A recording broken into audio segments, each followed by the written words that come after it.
Welcome back to the channel. My name is Jen. I have been a truck driver for a few years now, and today we are going to talk about 5 pieces of advice I'm going to give you.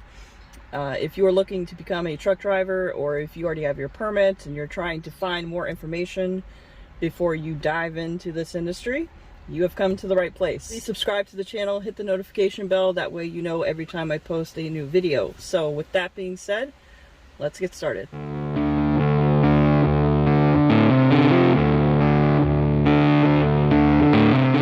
With tip number 1, okay? Make sure that you get a CDL job that is going to fit into the life that you want, okay? If you have a spouse, if you have kids, if you have family members and friends that you want to see on a regular basis, I would strongly recommend that you look into local positions. So there are certain companies that have different training programs. They will hire new drivers out of driving school. You'll just have to kind of look around. The pay might not be great when you first start, but you will be home every night. You know, if that's something that is very important to you, make sure that you get into that type of driving. If you are like me, I do not really have any obligations at the house. I'm not married, I don't have children. I like the freedom of being out on the road for days, weeks at a time. So I prefer OTR, okay? Everybody's different. There is no wrong way to go about in this industry. It's about what you want this industry to be for you. Tip number 2, do not, under any circumstances, let your trainer or your dispatcher try to bully you into doing something that is either illegal or not safe. Okay, this is very important. I'm going to be making a video about this more in detail, but you have to understand getting into this industry that nobody cares about your license, okay? Nobody cares the consequences of you doing something illegal or unsafe can have, because it's not going to affect them. You are the only person that is going to get in trouble if you're running illegal hours, or you do something unsafe, or you're speeding, or any of that other stuff. You are the only person that's going to get in trouble. So you need to protect your license. If you do not feel safe, if you do not have the hours to do something, make sure you get it in writing, okay? Make sure you get all of this in writing, that I do not feel safe. This will not be legal for me to do. If you are with a mega carrier, make sure that you get safety involved, okay? Usually, I learned this trick. If you say, well, I would like to have a 3-way conversation with you with safety on the phone with us, and that will usually get them to back off, okay?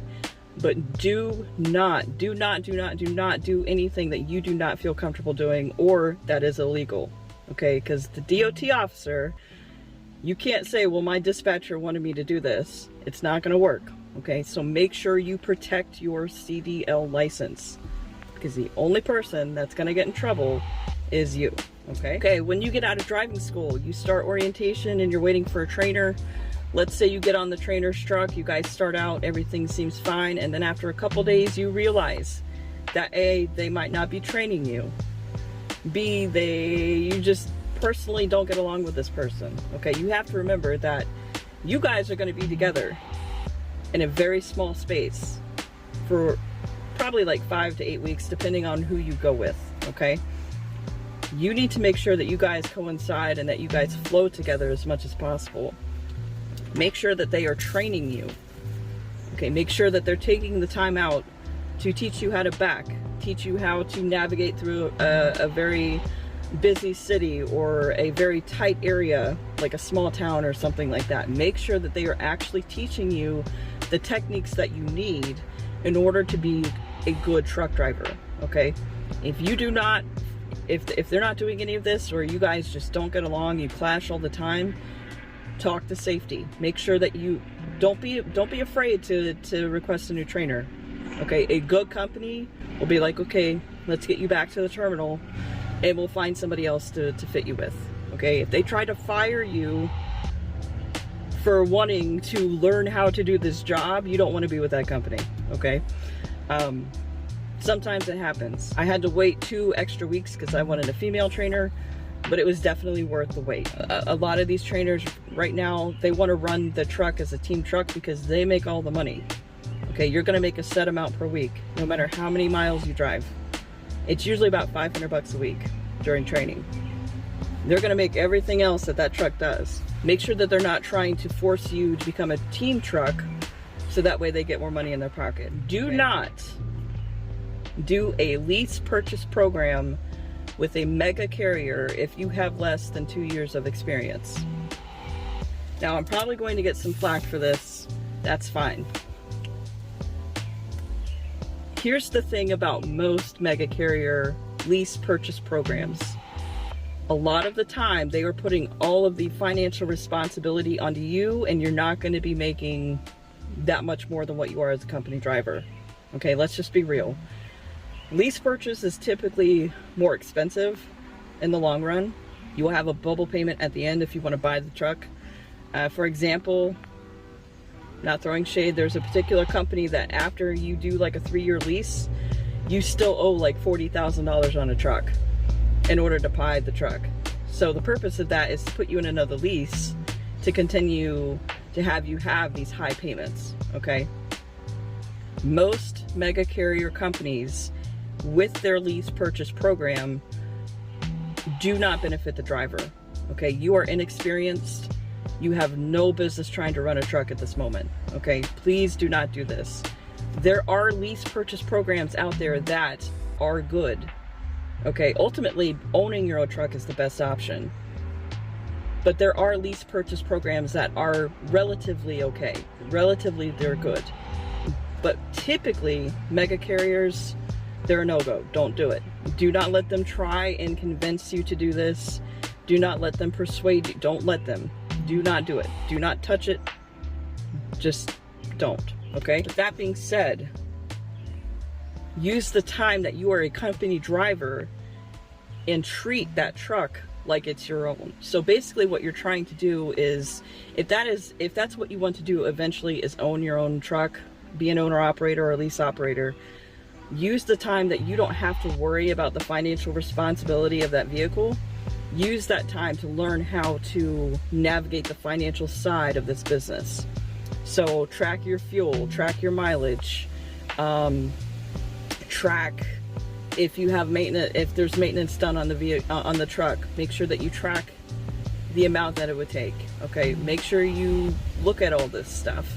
You need to understand what your base cents per mile needs to be in order for you to break even. Okay, so use this time to learn, absorb as much information as you can. Make sure to find other owner operators. Like if you go to a restaurant or something inside of a truck stop, make sure you sit down, start talking with other drivers, start talking with owner operators, lease operators. Ask them how the current market is. Ask them their expenses. Ask them, you know, how did you get started with this? Okay, use the time that you are a company driver to get as much knowledge as you can. That way, when you decide to take that step, you're good to go, you're ahead of the game, and you have a pretty good understanding of what it's going to take to be successful. The turnover rate, really? Congratulations, you have a motorcycle. I'm trying to record. Oh my gosh, he's still here. Wait for him to get down the road a little bit, sorry. Hey, what was I saying? I don't even know. Okay, yes. So when you get out of driving school, you get hired onto a company, probably one of the biggest pieces of advice for you guys today is make sure that you stay with that company for at least a year.